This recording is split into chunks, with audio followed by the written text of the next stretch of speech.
Shalom Sobat Samas yang terkasih, saya sungguh bersyukur kita dapat bertemu dalam program Sapaan Damai Sejahtera hari ini. Dan saya sangat bersukacita untuk Sobat Samas yang selalu setia untuk memulai hari dengan mendengarkan firman Tuhan. Bapak Ibu Saudara yang terkasih, masih dalam rangkaian bulan keluarga, hari ini kita akan bersama-sama belajar mengenai seperti apa keluarga yang berbagi. Mari Bapak Ibu Saudara yang terkasih, kita akan memulai dengan bersatu di dalam doa. Tuhan Yesus, terima kasih untuk hari yang baru, untuk kasih-Mu yang terus mengalir di dalam keluarga kami. Tuhan, saat ini kami ingin mendengar dan belajar akan firman-Mu.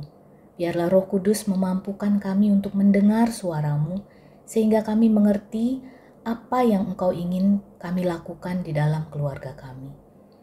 Terima kasih Tuhan, dalam nama Yesus kami berdoa, amin. Bapak Ibu Saudara yang terkasih, di dalam dunia yang saat ini selalu mengutamakan individualisme dan egoisme, keluarga adalah pengingat akan desain Allah tentang komunitas dan kasih. Keluarga, terkhusus keluarga Kristen, harus dapat menjadi saksi tentang kasih Allah kepada kita. Salah satu karakter keluarga yang dapat menjadi saksi Allah adalah keluarga yang berbagi. Saya ingin mengajak Bapak Ibu Saudara sekalian untuk membaca firman Tuhan dari 1 Yohanes 3 ayat 17. Barang siapa mempunyai harta duniawi dan melihat saudaranya menderita kekurangan, tetapi menutup pintu hatinya terhadap saudaranya itu, bagaimanakah kasih Allah dapat tetap di dalam dirinya? Bapak Ibu Saudara yang terkasih, bicara soal berbagi mengingatkan saya pada masa kecil saya. Saya tumbuh dalam keluarga yang sederhana. Ayah saya adalah seorang pendeta yang sering ditugaskan ke berbagai tempat dan terkhusus juga ke tempat-tempat yang jauh dan cukup terpencil. Ketika saya berusia sekitar 4 atau 5 tahun, kami pindah ke Sipirok, sebuah desa kecil di Tapanuli, Sumatera Utara. Saya adalah anak bungsu dari 5 bersaudara. Dan selain itu ada juga seorang kakak sepupu yang tinggal bersama kami sejak kecil. Jadi kami seperti 6 bersaudara. Dengan kondisi finansial yang berkecukupan. Cukup. Pokoknya cukup gitu ya Bapak Ibu. Kami selalu belajar berbagi. Karena hanya ada sedikit dan itu harus dibagi dengan anggota keluarga yang cukup banyak. Contoh sederhana. Misalnya pada saat kami makan bersama. Bagi kami dulu lauk pauk itu dibatasi. Satu orang hanya dapat bagian satu. Nah, kalau kita punya tahu goreng atau ayam goreng, itu kita dibagi satu orang satu. Dan kalaupun terkadang tidak cukup, ya kita harus berbagi. Berapa yang ada harus dicukupkan untuk semuanya. Dan bukan hanya makanan. Berbagai hal lain seperti buku, alat tulis, mungkin pakaian, banyak hal lain pun terbatas. Sehingga kami pada awalnya terpaksa, namun akhirnya terbiasa berbagi. Tapi sebenarnya itulah keindahan berbagi. Kita tidak perlu menunggu sampai kita punya banyak hal dan berlebih, baru kita berbagi. Bahkan dalam keterbatasan ataupun kekurangan, kita bisa berbagi. Nah Bapak Ibu Saudara yang terkasih, lalu apa saja sih yang bisa kita bagi dalam keluarga? Tentu ada banyak hal. Namun kali ini saya ingin mengajak Bapak Ibu Saudara untuk melihat 3 hal yang bisa kita bagi di dalam keluarga. Yang pertama adalah materi. Ini adalah hal yang sebenarnya paling sederhana dan tampak jelas terlihat. Seperti yang saya contohkan tadi ketika saya dan keluarga berbagi makanan, berbagi alat tulis, berbagi pakaian, seperti itu. Yang kedua yaitu hal-hal yang abstrak, bukan materi. Namun dapat memberikan dukungan positif bagi keluarga secara emosional, yaitu kasih, perhatian, canda tawa, waktu, bahkan berbagi talenta dan pengetahuan, dan juga berbagi tentang firman Allah. Ketika kita saling berbagi akan hal-hal ini akan membuat suatu ikatan yang lebih kuat di dalam keluarga. Yang ketiga, kita dapat berbagi beban. Ini mungkin adalah suatu hal yang tidak selalu kita bagi di dalam keluarga. Mungkin di dalam keluarga kita sudah biasa saling berbagi materi, saling berbagi kasih, perhatian, dan canda tawa. Tapi ketika kita berbicara tentang beban, kadang-kadang kita menyimpan beban itu untuk diri kita sendiri. Kita tidak mau berbagi beban dengan anggota keluarga. Ada beberapa hal yang mungkin kita rasakan sehingga kita tidak mau berbagi beban. Mungkin kita merasa bahwa anggota keluarga saya tidak akan mengerti. Atau jangan-jangan nanti mereka malah mengolok-olok saya. Atau mungkin kita merasa kita kuat, kita nggak perlu berbagi beban dengan anggota keluarga yang lain. Orang tua terkadang merasa seperti itu. Anak-anak nggak perlu tahu, itu adalah bebanku. Sehingga mereka terkadang tenggelam di dalam bebannya sendiri, dan bahkan itu membuat komunikasi dengan anak-anak menjadi terganggu. Anak-anak pun terkadang seperti itu. Orang tua nggak ngerti, aku stres apa, mereka nggak mau tahu, nanti jangan-jangan malah kita diolok-olok. Ini merupakan hal-hal yang membuat anggota keluarga itu ragu-ragu atau bahkan tidak mau untuk berbagi beban. Padahal sebenarnya ini dapat memicu keretakan di dalam keluarga. Bapak Ibu Saudara yang terkasih, mari kita belajar untuk membagi beban kita juga kepada anggota keluarga yang lain. Biarkan mereka mengetahui apa yang menjadi beban pikiran kita. Berbagi beban itu bisa menjadi sangat berguna di dalam keluarga. Dengan kita mau membagi beban kita kepada anggota keluarga yang lain, itu menolong anggota keluarga yang lain untuk mengerti kita.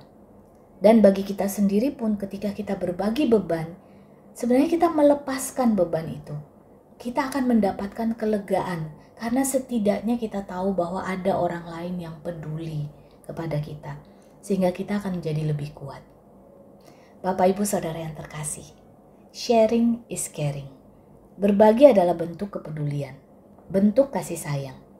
Namun kita juga harus memahami bahwa berbagi bukan hanya sekedar memberi, tapi juga mengasihi. Kita bisa loh memberi tanpa mengasihi. Ada banyak lembaga-lembaga amal, orang-orang berdonasi, tapi mereka hanya memberi tanpa mengasihi. Karena buat mereka terkadang malah memberi itu hanya untuk sekedar show off, hanya sekedar pamer bahwa mereka bisa memberi dan membantu orang lain. Jadi kita bisa memberi tanpa mengasihi. Tapi kita tidak akan bisa mengasihi tanpa memberi. Kalau kita memang mengasihi anggota keluarga kita, pasti kita akan memberi. Kita akan berbagi. Nah, karena itu ketika kita memberi, marilah kita memberi dengan ikhlas dan penuh kasih.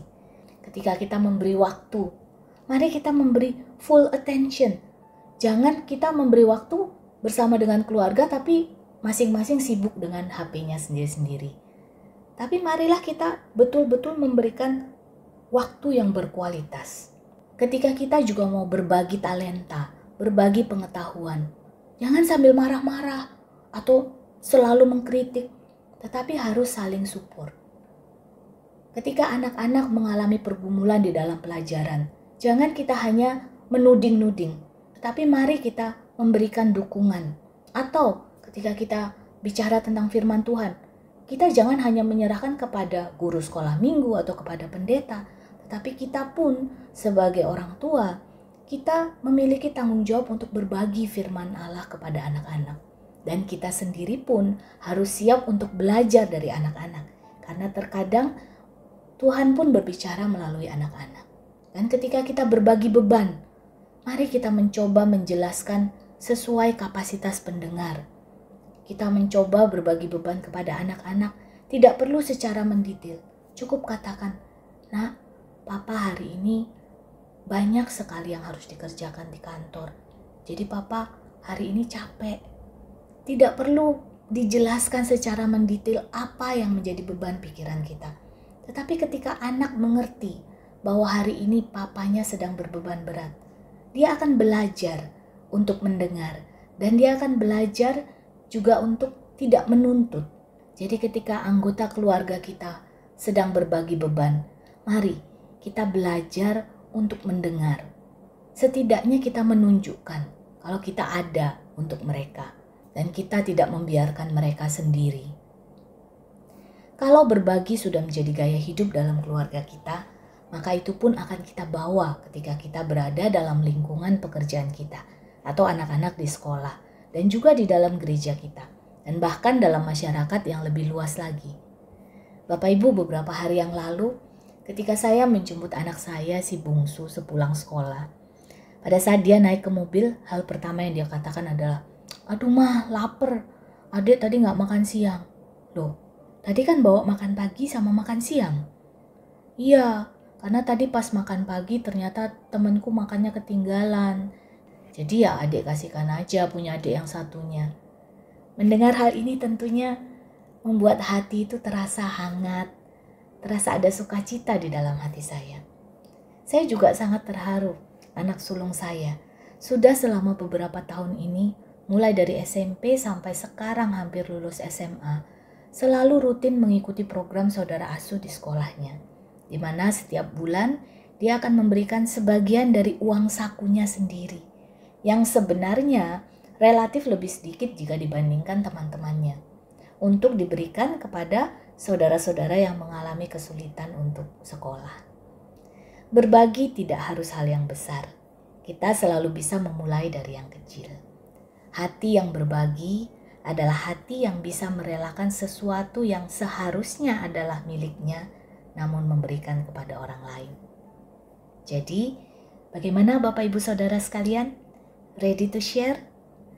Mari kita meneladani Kristus yang sudah memberi begitu banyak di dalam kehidupan kita. Dan bahkan ia sudah memberi hidupnya bagi kita, menebus kita, sehingga kita dapat beroleh hidup yang kekal. Kasih yang sedemikian besar sudah kita terima. Maka selayaknya lah kita juga dapat membagikan kasih itu kepada anggota keluarga kita dan juga kepada sesama. Selamat menjadi keluarga yang berbagi untuk kemuliaan Tuhan. Mari kita berdoa. Tuhan, terima kasih Engkau sudah membentuk keluarga kami di dalam kasih-Mu. Engkau beri kami begitu banyak kesempatan untuk saling berbagi di dalam keluarga. Ampuni kami kalau dalam kenyataan kami masih seringkali hanya memikirkan diri kami sendiri, hanya mau didengar, dan selalu merasa diri kami lebih utama daripada anggota keluarga yang lain. Hari ini kami ingin memberi diri kami mohon Roh Kudus membentuk hati kami untuk dapat menjadi lembut, sehingga kami siap untuk saling berbagi di dalam kasih Tuhan. Terima kasih Tuhan, di dalam nama Yesus kami berdoa. Amin.